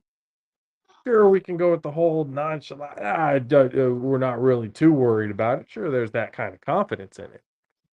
But is there any type of, all right, we need to get like basically a sense of urgency to get our shit together? Because again, we don't want to be, because there's talks on the West. They don't think a Northeast team or a New Jersey team is going to be representing in the championship again anytime soon. And that's why this year they're going to lose it. That's why it's going to go back to the East. I'm serious. I need y'all to understand the reason why so many New Jersey guys, Northeast guys are upset in general is we don't get a chance to teach the West Coast the history, right? And from a player standpoint as well, I can also understand. I could curse on the show. Okay. Yeah. I could also understand, bro, I don't give a fuck about the history. Show me my highlights of me busting their ass. Like, I don't care. Like, I don't really want to know about what happened 10 years ago. What does it have to do with now? But the reality is we've seen this before. This is not the first time this has happened. Like, I need everybody to understand that. Like, this has happened at least on my count 4 times. This is the 4th time. So New Jersey took a back seat. PA won it. New Jersey took a back seat. Baltimore won it. New Jersey. Holy shit, PA still here. They won it. Then New Jersey. Holy shit, Vegas won it. Because the template is always Jersey. And after 2-3 seasons of watching what the competition is, you can match it. But it's about the longevity of it all. You get what I'm saying? So it's like, this isn't new. This isn't the first time the trophy has left the state of New Jersey. It's not, and it won't be. It's not the last either. I'm pretty sure Florida's going to win one in the next 5. I'm pretty sure eventually them boys in Virginia. So when we get in the Atlanta division, bro, people are in trouble. Texas is coming. It's a man. I didn't say them on purpose. I didn't say them on purpose. And then you have the potential for people who've never even played football but played rugby that like this style of football that might enter the fray. It's going to always be that way, but it will always. I've never seen Jersey lose it 2 seasons back to back. That, to me, I've never seen that. If it happens this year, it'll be the first time. I've never seen it. And take it from somebody who's won 2 chips. Take it from somebody who's been to a few of them. When you win that championship, you start talking like Vegas is talking. Really, the Insomniacs. It should only be the Insomniacs. And it's cool to feel that way. But you got to remember how hungry y'all were last season when people thought you couldn't win it. You're them now. So now there's people licking their chops to get back at you, and you have no clue what they're doing to get back at you. So if you don't come back with that same exact team, with the same exact, let me be careful with some of these words. If you don't come back with that same exact team that wants to win the championship, you're probably going to be on the better side of a losing game. So then there's a lot of movement in the Northeast now. A lot. Huff is back on the U. Yes, confirmed. That is 100% confirmed. We knew that for weeks, but it's 100% confirmed. Which now I'm looking at. Like now. Yo, we can't breeze by that, dude. We can't breeze by that. No, we can't. Breeze by that. So really take into perspective what happened last year when Huff left the U. Huff left the U, went to one of the worst teams in the league, and brought them to a level almost as close to the U. He goes back to the team that you got to understand. It's a lot going on, man. Huff going back to the U is dangerous. Again, a lot of people haven't they haven't seen a player like Huff. I know it's like, oh yeah, we've seen it all. Huff is very different. The people that say like, oh, he's all right, he's regular, or people who play him 3-4 times a year. Like, okay, he's regular to you, you've seen it. But the things Huff can do, the things he can figure out on the fly, makes him very dangerous. Very dangerous. No cap, because when I watched that Baltimore game, because it was on Facebook. It was on Facebook Live against Baltimore, the playoff game. Right. I was watching that and I was like, yo, this man Huff is crazy, dog. He is doing some crazy. You know what I mean? Like, everybody's played pickup ball throughout their life and stuff like that. Right. I've seen some amazing talent. You know what I mean? I could name names off that. It's like that. But Huff is crazy to me. Like, for whatever reason, him and Bagway are 2 of the most exciting guys I've seen in this type of setting, for sure. You guys are old enough to remember Michael Jordan, of course, right? Watching him play. Yeah. Right. It wasn't that Michael Jordan was the best shooter, the best. There was a tenacity to him. Like there was this nastiness to him that put him leagues above everyone else. Like it's like when he dunked on you, it was a stamp on it, and you felt it more. The dunk felt worse than the 3-pointer when Michael Jordan did it.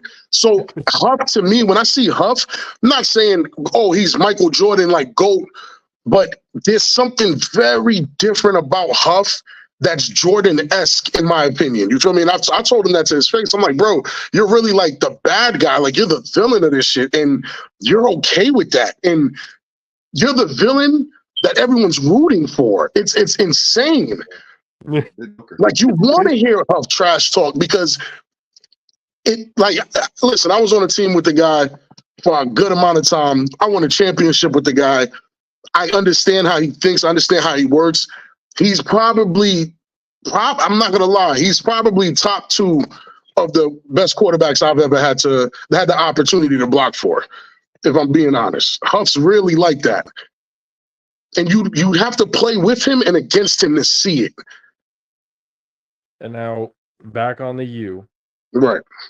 And I'm sure from now until the season starts, there's probably going to be some more movement to where the U is going to add some guys, and I'm sure the BIC is doing that too because, with that look, because I know that because when I talked to Matt and we discussed it, he's like, yeah, confirmed Huff went to the U, said, but that's still not the quote unquote super team. It's not. And the first thing that popped into my head, I was like, oh, it's the BIC. It's the BIC. Maybe it's a Baltimore team that no one wants to talk about ever. The Baltimore team was the super team they were talking about last year, so it's not something that I don't feel like y'all would be keeping that secretive. No, but there's a lot of movement in Baltimore too. There's some shakeups in Baltimore I'll let it, when it happens, it happens. When you see it, you see it. But there's a lot going on in Baltimore. Honestly, there's a lot. So now I'm thinking, I mean, the East is just. The East are preparing themselves to play the 2 teams they saw play last. That makes sense. And that's the best way I can put it to you. Whatever you saw in that championship is what the East are readying up to play for. So, the lackadaisical energy, the comfortability, you can't be that comfortable because if you watch that game without the hype, you see a lot. And that's one of the takes that people won't like from me.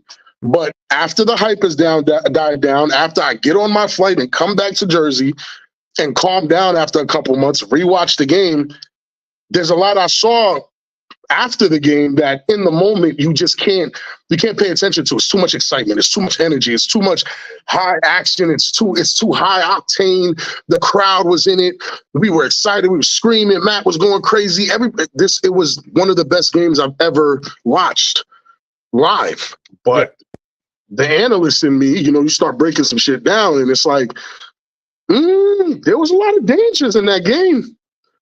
There was a lot of bad things in that game that, that the championship trophy is going to hide to the people that, that won it.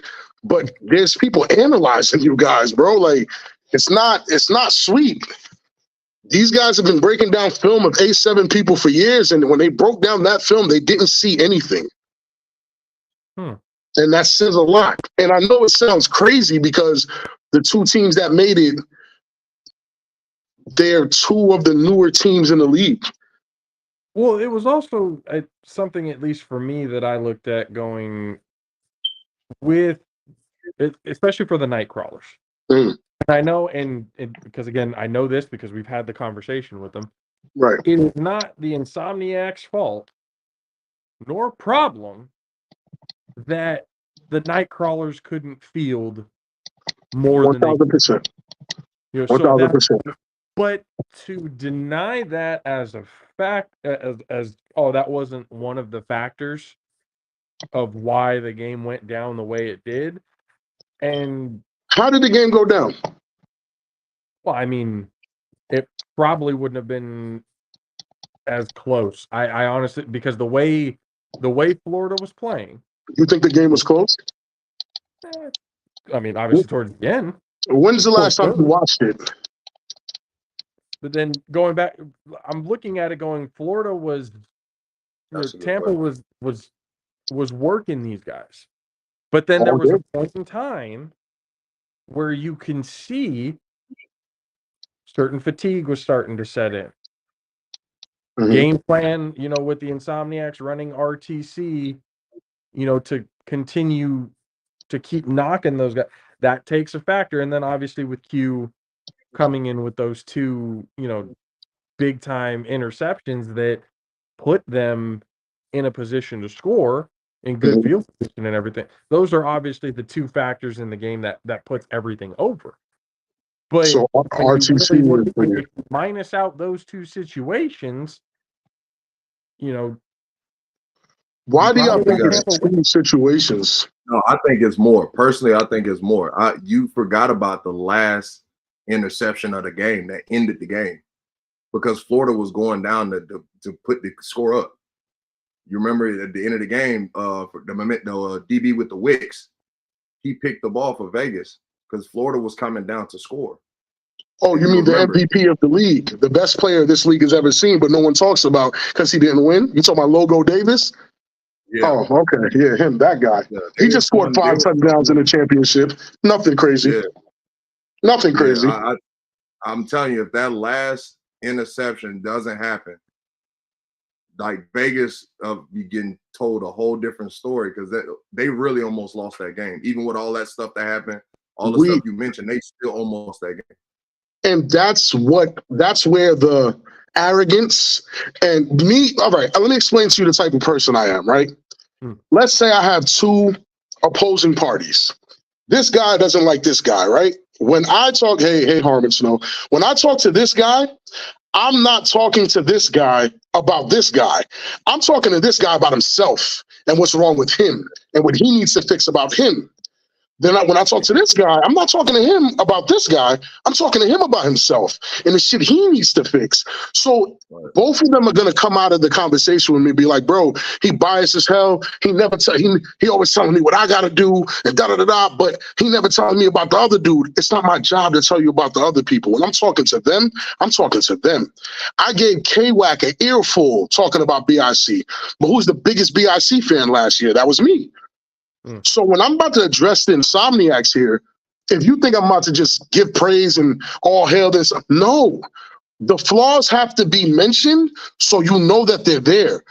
You guys were getting your fucking asses kicked for almost 4 quarters straight. We got to be real about this shit.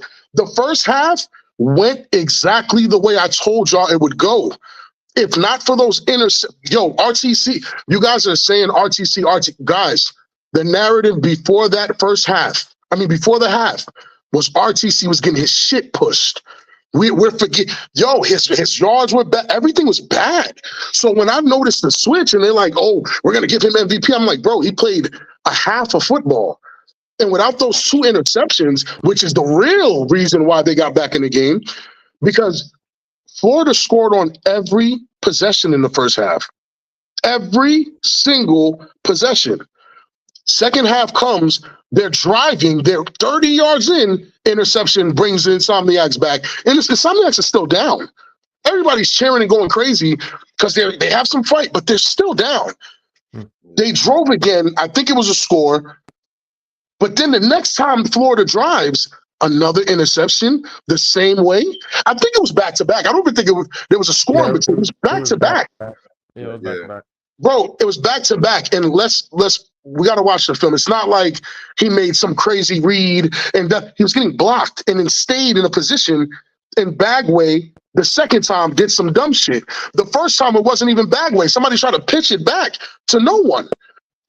Those 2 plays, which to me, without those 2 plays, no, RTC doesn't win him the game. RTC didn't do shit. Nobody wants to hear that because they called him MVP, but RTC didn't do shit. RTC was a slightly above average. He wasn't amazing.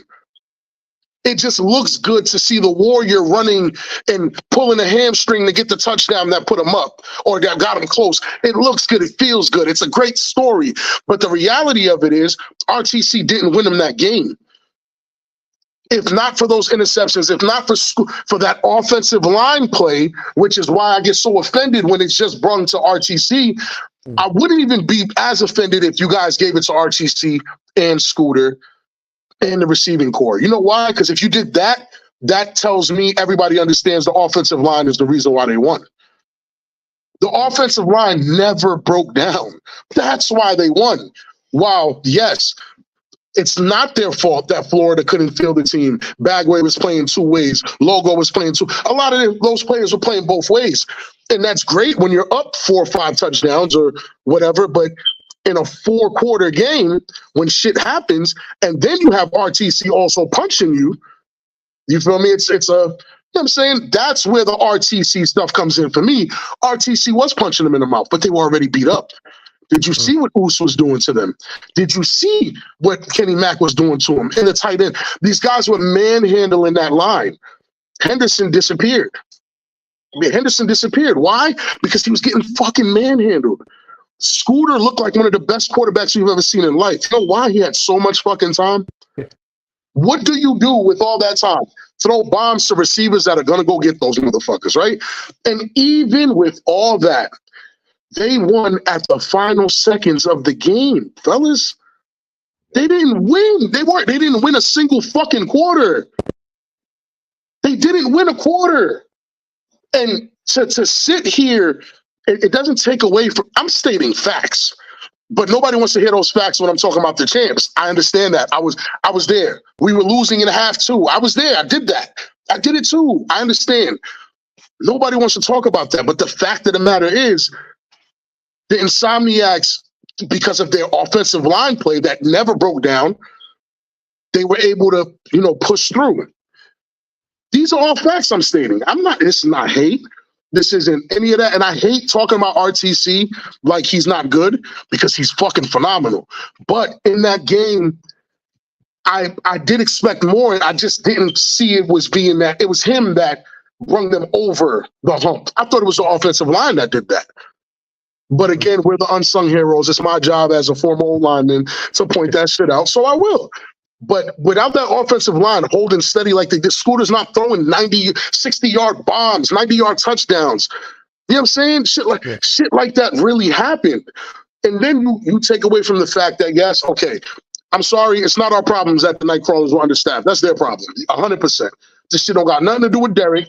Shit got nothing to do with the league, nothing to do with the Insomniacs. That's your problem. If y'all came understaffed, oh well. We play who's on the field. I'm with the Insomniacs on that. But with that being said, them boys were understaffed, and it took y'all that much to win. It took that much to win against an understaffed Nightcrawlers team that had no corners. Their quarterback and running back was playing corner with a couple other guys switching in and out. The Logo Davis with 5 touchdowns in the championship game, no one talks about. It's a record, and no one talks about it. Ever. No one's mentions it. So do we know football for real? Or are we just, I understand that the champs are the champs. We can't take that away. I'm not saying they don't deserve it. None of that came out of my mouth. What I'm stating about the game were facts. If Logo, that interception he catches at the back corner, if that interception stays, which is a controversial call, but you can't leave it up to the refs. If the refs give that interception to Florida, what are we fucking talking about today? What are we talking about? He doesn't get it though. He also, and guess what? Logo Davis, again, the best player on the field that day, had a concussion. He ran into the fucking stands. He didn't even know what happened the last 3-4 minutes of the game. We don't know these things. So then you give the trophy to the team that earned it because they did. I'm not taking away anything. But don't be cocky as if you dominated. The only part of your game that dominated was the offensive line. AJ wasn't even the guy everyone promised me. He was good. He wasn't great. AJ McQuaid, they scored every possession in the first half. He wasn't great. He wasn't great. He was good. He was all right. And the Nightcrawlers didn't have a line. So what happens to AJ McQuaid when he has to deal with actual offensive linemen, real ones? What happens then? We don't know because there's none of that in Vegas. All the good guys are on the same team. To take this cocky attitude as if, oh, the East don't got nothing for us. Bro, styles make fights. Can we agree on that? We're all boxing fans, MMA fans. Stop. Conor McGregor beat some asses he was not supposed to beat. The allure, the mystique, the energy made sure he beats. He wasn't supposed to beat most of the motherfuckers he beat. And that's the honest to God truth. I'm an MMA guy. I know Conor's not that good. But they all got tricked into standing with Conor, who was a striker. Dummies. Because he flowed them out their game. I need them to understand this, bro. That was the worst defensive game I've ever seen in my life. Well, everybody saw it. It's the highest scoring championship game. That was the worst defensive game I've ever seen in my life. There's a reason why it was the highest scoring championship game. Both defenses were fucking Swiss cheese. Swiss cheese. Both offenses were phenomenal. Both defenses were Swiss fucking cheese. And if you think for a second that a top-tier East Coast team doesn't lose to them like that, you know that, right? A top-tier East Coast team runs the fucking clock on their asses in the fourth quarter when they're up a score. We're not looking to score quick. We're running clock because in A7, that's the mentality. But when you come from flag, which both teams come from, it's a high-score fuck defense mentality, bro. That's what we saw. That's why it was so exciting. That's why it was so amazing. That's what we saw. We did not see the best A7FL has to offer. We saw the best flag mixed with A7FL has to offer.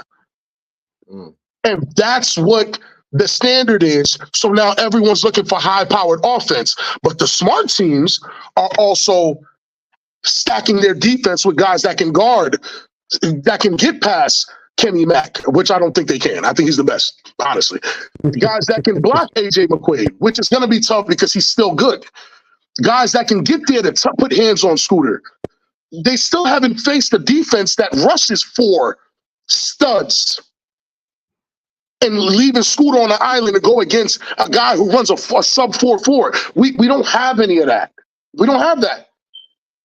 While his guys are hip to hip, receivers to corners, we haven't seen that. These guys haven't seen that. So to be as cocky as they are kind of worries me for them. You guys didn't dominate a soul. Only people that can talk that shit to me, Kenny Mack, that whole entire offensive line, RTC and Scooter. Everybody else should be quiet. Don't say too much. Scooter's a rookie and he won a chip. He's allowed to talk as much shit as he wants. He looked untouchable. It's cool. RTC is a stud. Even though I don't think he's the reason they won the game, he's a stud.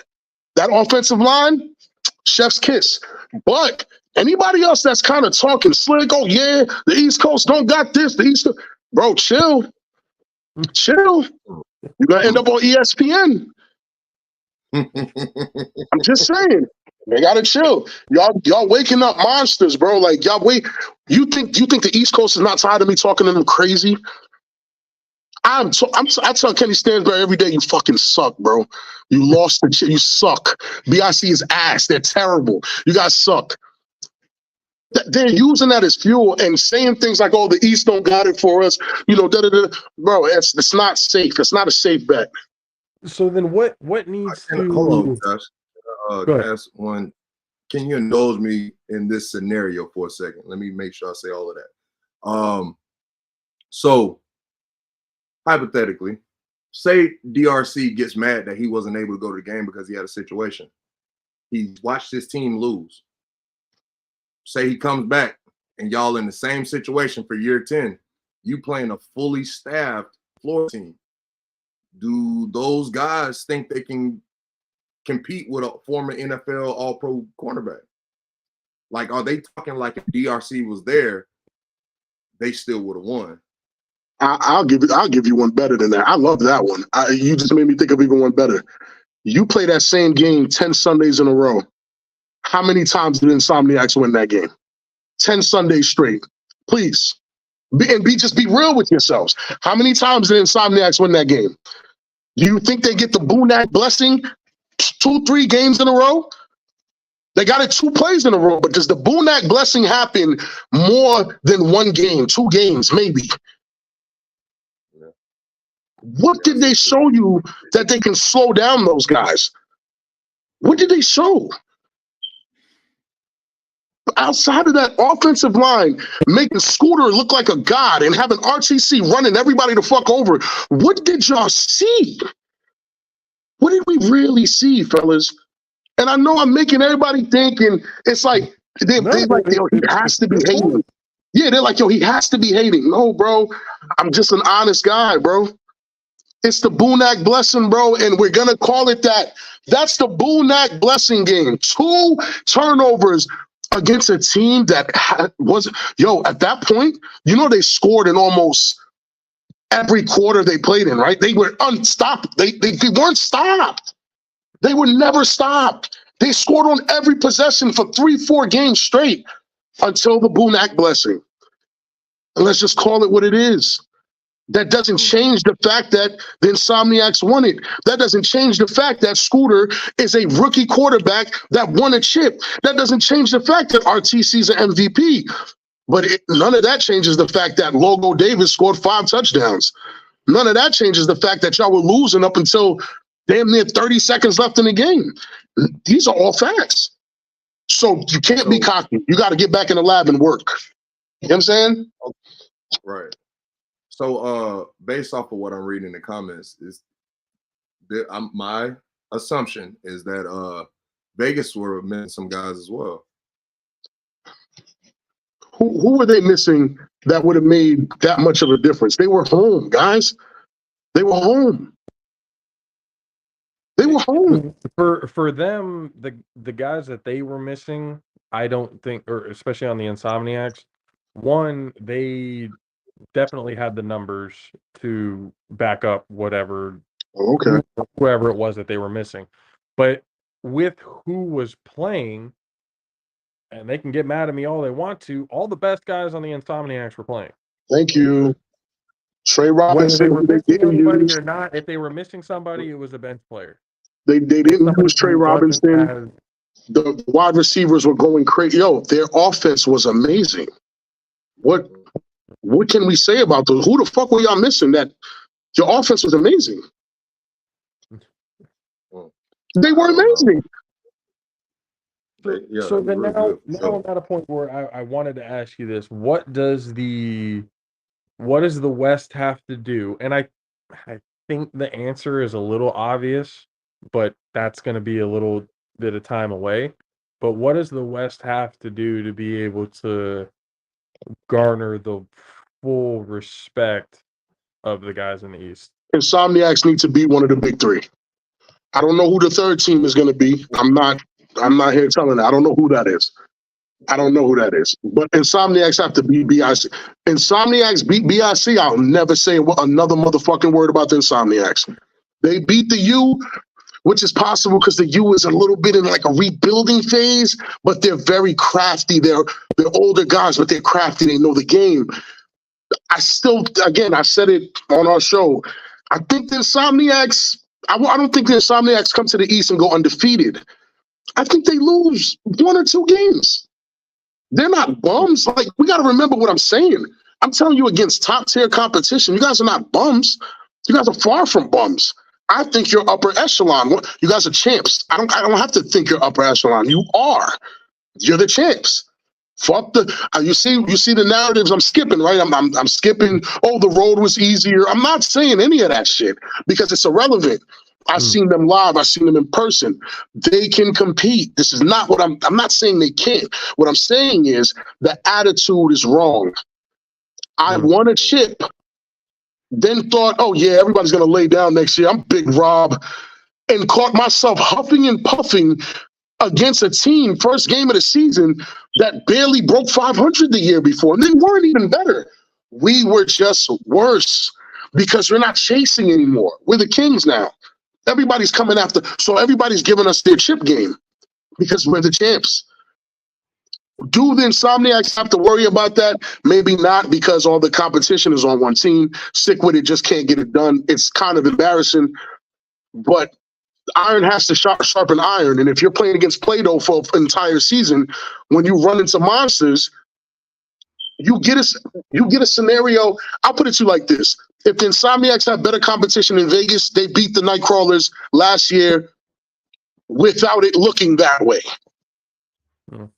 Without it looking like they were losing the entire game. Who did they play? And it's not their fault. I don't even want to sit on that narrative because they won. I don't care who they played. They won. But to be don't get too comfortable in that seat because the crown gets heavy and it weighs you down. You'll come back and be like, damn, are people faster? No, they have a boost because they want what's yours now. They want to be the team that said that they beat the team. You get what I'm saying? Yeah. It's just warnings. You feel me? Like, it's warnings. And that's really all it is, because I never said that they couldn't compete. But repeat is a whole nother monster. And do they have an easy road to repeat? Yes, they do, because nobody's coming off the West except the Insomniacs. And if anybody if anybody else in the West, LA, Ohio, all the rest of you bum ass teams that's not the Insomniacs, if you feel a way about it, beat them. Beat them. Beat the Insomniacs to make me talk about you. If you don't beat the Insomniacs, I'm not talking about you. When they say West, I'm going to say Insomniacs, and that's it. Oh, shit. What else is there to say? Oh, Stick With It had him in the first half. Man, shut that shit up. I don't care what the Stick With It had in the first half. Did they beat the champs or no? The answer is no. They're the champs for a reason. And if Vegas doesn't figure out how to get more talent on more teams and spread it out to make it more competitive, you're actually going to end up hurting the champs. Because who are they going to play? And it's their fault that they got a bunch of bums in the league? No. Get your team. Get your guys. Guys, that's not the Insomniacs' fault either. But you want to be battle tested when you get to the playoffs. True. All right. So speaking of growth and development, we're in the West ourselves. Right. So whenever it comes up to Sacramento and stuff like that, our residential 2 black belt DJ say he gonna get out of retirement. And he So do you have any tips, any little tactics my man can use whenever it comes up to the Sacramento, Northern California area? I mean, watch films. Make sure you have a decent line. And if you're going to play line, get that ass in the gym now. Because it is a lot. Listen, bro, there's a rumor. This is funny, right? This is going to be funny. There's a rumor that I'm playing, right? Which I think is hilarious. I think that shit's hilarious. But it's only a rumor because I'm in the gym again. So they're like, Big Rob don't go to the gym unless he's about to start playing. So it's like I am getting in playing shape, but that I don't know what that means for the rumor. So get in that gym, work on the footwork, and you'll probably be the best team in Sacramento. But as far as the West goes, I don't know, bro. I don't think anybody's fucking with the Insomniacs. I'm not gonna hold you. I just don't see it. I don't see it. So last thing before we let you go, it's the 10th season. There's a partnership with the AFL, the Arena League now, which is fucking awesome. Just showing more and more growth of the A7 as it goes along, which, again, people, if you haven't figured it out by now, you're way behind the train. You guys need to hop on it right now because this league is something big. So this 10th season, what are you expecting and what are you hoping to see? On a more serious note, I'm hoping to see the maturity of the players in the league, less fights, less riffraff, like keeping it all the way football, because what these guys have to realize, you know what I'm saying, this is a big opportunity, and presenting ourselves in a certain light where it's all highlights, no fights. And like the last thing I would want for A7 in this moment is one of the highlights to be someone getting knocked out. I'd rather the highlights be somebody getting head tapped, ran over, juked out of shoes and shit like that. The positive shit, the shit that's going to bring in the people we want here. This isn't street beefs. We're not, you know what I'm saying? That's what I'm hoping for. Maturity in the overall players and understanding that this can take you somewhere. This can put some money in your pockets. You can be playing football and getting paid doing what you love doing. And if you know the captains and the coaches and the upper management can really get that message across, like, hey guys, let's just play football. You know what I'm saying? Like, we're not boxers, we're not, you know what I'm saying? Let's just play football. It's the bad hit. Let the refs do their job. You know what I'm saying? I understand some pushing and shoving, that's part of the game, but put the hands down. You know what I'm saying? Like, that's what I'm hoping for. What I'm expecting an okay regular season. I think the playoffs are going to be ridiculous this year. I don't know why. I have no clue why. I have nothing that tells me that. But the playoffs, to me, for whatever reason, I'm getting like, yo, we're going to see some of the best games we've ever seen come playoff time. Like, the regular season is going to be good. But when we get to the playoffs, we're going to be like, holy shit, this is like leagues beyond what we saw in the last 7-8 games. And that's what I'm like expecting. And Hey, just you say it's in street beef. Who's your fighter to watch? What's that dude who dresses up really nice? Fair play. Hey, I'll mess with fair play. I mess with fair play. He's from Jersey. Yeah, Fair okay. He dresses nice little shirt, some pants. Second round, he Mike Tyson. Yeah. Second round, he on that Mike Tyson. Yeah, them hands are vicious. Them hands are vicious. Can we do a street beef? Fuck yeah, we can. What the hell? Of course we can. I mean, hey guys, go check out our YouTube.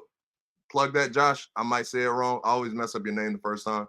Tornado Bros Productions YouTube channel. We have the watch alongs and reactions to street beefs on there too. So, but Rob, again, man, it's doors always open. I'm excited for this year. I'm fully expecting because the building blocks of everything that we've seen, it just gets better and better and better every and time. better. Which to me is just it's a sign of something that, and we've been talking about it for a few years now. This is turning into something that is going to be nothing that, with respect, you, Corey, all the older guys who have been in it since Talon Beat, I don't think any of y'all expected this. This was just something y'all were doing something. Glass and grass, bro. Glass and grass. Weekly turkey bowls turning into partnerships. We never, bro. If I told you I seen this coming, I'd be lying. Like, we stuck it out because we had fun and we enjoyed it. But bro, I couldn't have told you. Again, it all culminated with hanging out with you guys, Matt, Corey, and our guys, like in the Vegas. Like when we were in Arizona, really in it. I was like, yo, I sat there for a second. I looked at Corey. Corey was like high out of his mind. I was sober, but I'm like, damn, what the fuck? Like, yo, we made it all the way here. Like, we're in an Airbnb chatting it up. Like, this is insane. In 120-degree weather. Yeah, I'm not going to forget that either. But we were definitely, I was inside. I don't know about y'all. Y'all motherfuckers is crazy. Y'all people that like to smoke out. It's 120 degrees outside. Y'all still smoking? Y'all got it, bro. We also watched you win the WWE title, too. Oh, yeah. You remember that the first night you won the WWE title. Oh, word. Then I knocked all you guys out in UFC. You know what I'm saying? It was, bro, it was an experience. But if you told me in 2010, when we had town beef patches, that in 2023 I'd be in Vegas, yeah, no, I would have told you, fuck out of here. You're lying. Like, there's no way. For what? What am I going out there for? I don't gamble. Like, I wouldn't have thought anything of it. You know what I'm saying? So, yeah, that shit was an experience in itself. And I mean, if it took that to get there, I can't imagine even in 5 years what we're going to look like. So I'm excited for it. It's big time. We love it. We enjoy it. We love talking to you and Matt and Corey and then Derek and Dub, Chris, Viking, everybody talking about this whole league and watching it grow has been something that's been a hell of an experience, and we thank you guys for allowing us to be a part of the whole thing. So no doubt, man. The experience has been great, bro. With everyone you mentioned, especially introducing Derek, the outside of the other side of the ball, guys, like introducing all of them, and again, that experience in Arizona with all the teams. Yes, we get on these shows and we debate, and it's this team, it's us versus them. And bro, it was love out there, bro. It was all love. Like top to bottom, it was all love. And that was probably, if not the best moment of my 2023, it's probably one or two, and it's probably not two. Honestly, the experience was great. A hell of an experience, and I can't wait to do it again. Honestly, can't wait to do it again. Wait, even with Corey doing all that talking. Man, I gotta give y'all credit on the 3-1. Y'all have figured out how to keep him kind of contained in certain spots that I just haven't figured the fuck out yet. But that's our guy, you know what I'm saying? Listen, Corey wouldn't be Corey if he wasn't Corey, bro. I can't even take him any other way than how he is. He needs to be that, or else I don't want to ever ask Corey what's wrong. Because if Corey is not doing that, I have to ask him what's wrong. I'm like, bro, you okay? You're not being Corey Hammond right now. This is weird. Something's wrong. You know what I'm saying? So it's just I'm gonna have to figure out or go to the school of Matt Ryan to figure out how to get that on track every time you see it. That has it down to a science, man. We had that recap of the fall brawl on Sunday. He said he was gonna be on 10 minutes. We were on that bitch for 3 hours. Like that. Corey Hammond? Yeah. Yeah, sounds about right. Sounds about right. My boy Harlan Snow.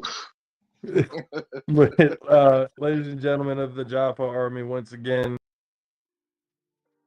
All right, he got a phone call. So once again of the Jaffa Army, Big Rob Fabian coming on and spending some time with us.